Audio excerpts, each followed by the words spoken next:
nongeye kubasuhuza mwese mudukurikiye nk'uko twagiye kubagezaho utuntu tw'udukoryo kuri telefone n'ibintu byabafasha. Tugiye kubagezaho akantu abantu benshi batari bazi ariko k'ingirakamaro cyane kuri telefone. Ni akantu katarenze cyane ariko gafite akamaro. Umuntu wese ukoresha smartphone nibura yagakwiye kumenya kandi gashobora kumufasha. Buriya uko umuntu agendana igitabo cya agenda, iyo ujyana na telefone waba ufitemo agenda ariko agenda itari mu ntoki ariko nyine iri muri telefone. Telefone za smartphone zikoresha Android n'izindi zose ziba zifitemo akantu k'aka agenda twavuga kitwa notebook cyangwa se notes. Niba ugera muri telefone ya application yigize ukayazengurukamo kugira ngo wigeze kubona application yitwa notebook iyi ngiyi, cyangwa se ukaba warabonye yitwa my notes. Biterwa na Android ukoresha, ariko iyi application ifite akamaro gakomeye cyane kuko igufasha mu bintu byinshi. Urugero nko kugira amakuru ubika muri telefone uyanditse, iyi notebook bigufashamo cyane.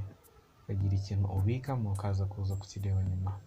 Dufate urugero ngiye wenda uyifunguye uhita ubona ko arimo ibintu bifite akamaro kambanze mbisibe.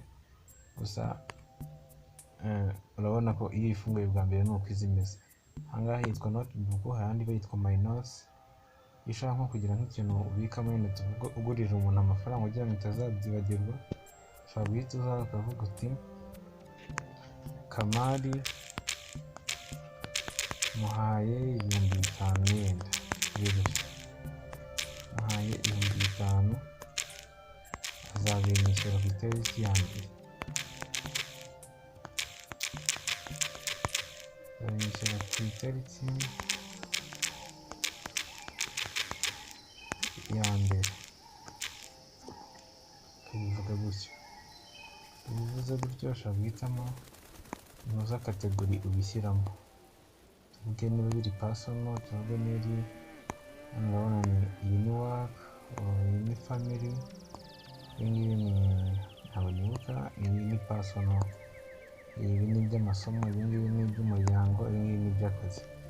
Ariko urumva iki kibazo cy'ideni tuvuge kiri personal, ahangaha urumva nta kategori ubishyiramo. Hano muri personal ushyize muri kategori yenda y'ibintu bibazo byawe byihariye, ubundi ugakanda kuri save, note yawe ibigiyemo. Yenda uyu munsi yenda ku itariki 5, umunsi ku itariki 18, tuvuge uyu munsi ugiranye ikibazo n'umugore wawe ukavuga uti uyu munsi nagiranye ikibazo n'umugore, uyu munsi nagiranye ikibazo n'umugore,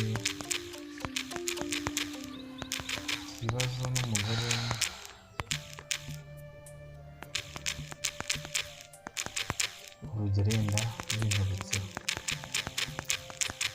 Aka kantu iyo ukabitse gahora kakwibutsa ibintu byinshi. Urabona iyi ngiyi ntabwo iri uncategorized, reka tuyishyire muri family affairs. None ibi ni iby'umuryango, ni ibintu ugenda ubika bikaba byagufasha kugira amakuru ubika. Aya makuru waburaga ahantu ubika uvuga ngo nta agenda ufite, ukagenda uyabika muri iyi application notebook.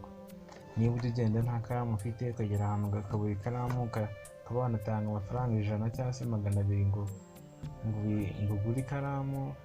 Iyi telefone kandi ufite telefone ya smartphone, telefone ishobora kugufasha ukagira ikintu ubikamo. Simvuze ngo ntimuzagura amakaramu ni ingenzi, azatuma abacuruzi bunguka, namwe mubashe kugira n'ahandi telefone yawe yazanye ubashe kugira icyo wandika.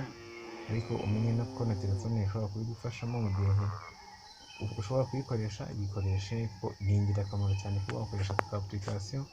Ntabwo bijya kuri internet ngo hari undi muntu uzabibona biri muri telefone yawe, nuyiforomate bizavamo.